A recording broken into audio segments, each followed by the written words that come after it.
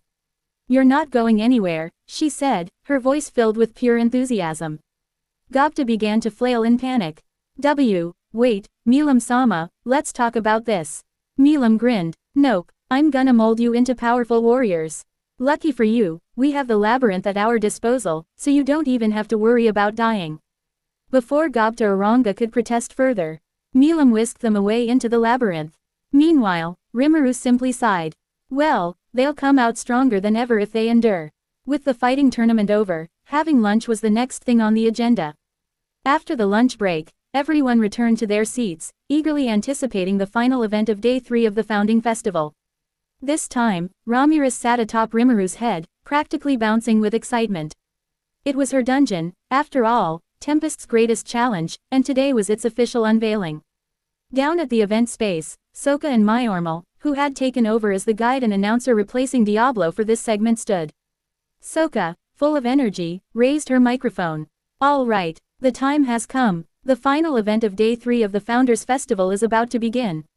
The crowd erupted into cheers, their anticipation reaching its peak. Myormal took over smoothly, his voice carrying a tone of grandeur. "Ladies and gentlemen, thank you for your patience.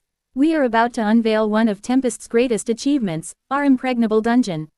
This is the ultimate challenge for adventurers, presented by our very own leader, Demon Lord Rimuru. Will anybody out there be able to conquer it?" A wave of excitement rippled through the audience. This was the first ever public showcase of the dungeon. A select number of adventurers and challengers would enter, and their progress would be displayed on a massive screen for everyone to witness. The tension was palpable. Then, Soka raised her hand dramatically. "And so," she declared, her voice ringing through the Colosseum, "we'd now like to open the labyrinth up to adventurers. Are there any members of the audience courageous enough to challenge the dungeon?" With that as the cue, Ramirez grinned and summoned a temporary doorway to the dungeon in the center of the stage. A massive door materialized, drawing the audience's collective awe. Gasps of amazement filled the air.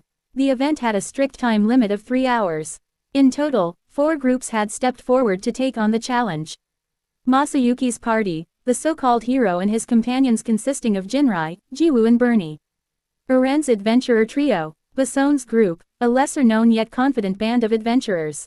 Gai, the flowing swordsman. With anticipation thick in the air, the 4 groups entered the dungeon simultaneously. Outside, Soka remained at the event space, taking on the role of the main commentator, while inside guidance was handled by the Dryads, Alpha, Gamma, Beta, and Delta. These 4 Dryads accompanied each party while also acting as cameramen, ensuring that every moment of the challenge was captured and displayed on the massive screen for the audience to see. As the challengers stepped into the dungeon, Soka held up a shining bracelet for the audience to see. "Before we begin, let me introduce an important piece of equipment, the Resurrection Bracelet." She lifted it higher, allowing the camera to zoom in on the intricate magical engravings on the band. This bracelet is highly recommended for anyone challenging the dungeon. It is a miraculous item that actually revives its wearer upon death. A wave of disbelief surged through the crowd. "Impossible," many people shouted, their skepticism loud and clear. The idea of true resurrection was unheard of. Soka, expecting such a reaction, quickly raised a hand to calm them down. "I understand your doubts, but let me clarify, this bracelet's effect only works inside the labyrinth. If an adventurer dies inside, they will be resurrected in a designated safe zone. However, once they leave the labyrinth, the bracelet loses its effect entirely." The audience murmured among themselves, their shock and curiosity blending together. If this was real, then Tempest's dungeon wasn't just a challenge, it was a revolutionary adventuring ground. To silence the doubts of the audience, Soka decided to demonstrate the bracelet's effectiveness. "Now then, let's show you that this is no trick," she declared. She walked into the labyrinth to catch up with those inside. She then turned toward Myormal. Myormal, standing beside her, had a resolute look on his face. He wasn't scared, he already knew how effective the bracelet was. Without wasting time, Soka swung her sword. A clean, precise cut. The moment her blade cleaved through him, Myormel's body dissolved into countless shimmering light particles. The crowd gasped in horror. Then, in the very next moment, a brilliant glow erupted from the center of the stage. Myormel reformed, whole and completely unharmed, right by the dungeon entrance. The audience fell silent for a heartbeat, then erupted into a deafening roar of amazement. It's real. The bracelet actually works. Unbelievable. A mix of shock, awe, and excitement spread like wildfire through the crowd. Myormel, now fully revived, staggered slightly before regaining his composure. That was terrifying, he muttered. Sokka walked back to the stage, next to Myormel. There you have it, folks. And please remember, the resurrection bracelet only works in the labyrinth. With all doubts erased, the time had finally come. With all preparations complete, the challenge officially began. Each of the 4 groups ventured into the labyrinth, their determination shining in their eyes. It was a thrilling experience for both the audience and the challengers. As time went on, the appeal of the labyrinth became obvious. The high-quality gears and treasures one could obtain was mouthwatering, and it was sure to attract more challengers. As the 3-hour time limit came to an end, the results of the first-ever dungeon challenge were revealed.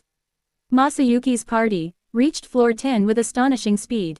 Gai, the flowing swordsman, also reached floor 10. Uran's adventurer trio made it to floor 5, the intended final floor for the showcase. Bason's group did well but did not progress as far as the others. However, Masayuki's group and Gai had gone overboard, pushing beyond what was planned. Despite this, the event was a massive success. The dungeon had been fully advertised, showing its excitement, rewards, and safety measures while also proving its difficulty and potential. With this perfect showcase, the Labyrinth of Tempest was sure to attract waves of adventurers eager to test themselves and earn fame and wealth like never before. With the dungeon showcase successfully concluded, so too came the end of the founding festival. To commemorate this grand occasion, a massive banquet was held, one unlike any before. No expenses were spared. The best chefs in Tempest worked tirelessly to prepare a feast worthy of demon lords, heroes, and rulers alike. Tables were lined with an extravagant spread, from succulent roasted meats to exquisitely crafted desserts, each dish a masterpiece designed to leave a lasting impression on everyone present. The atmosphere was lively. Laughter, chatter, and the clinking of glasses filled the air as leaders, adventurers, and citizens alike celebrated the success of the festival and the bright future of Tempest. Tonight wasn't just a celebration. It was a statement. Tempest had firmly cemented its place as a rising superpower, and this festival was just the beginning. To be continued.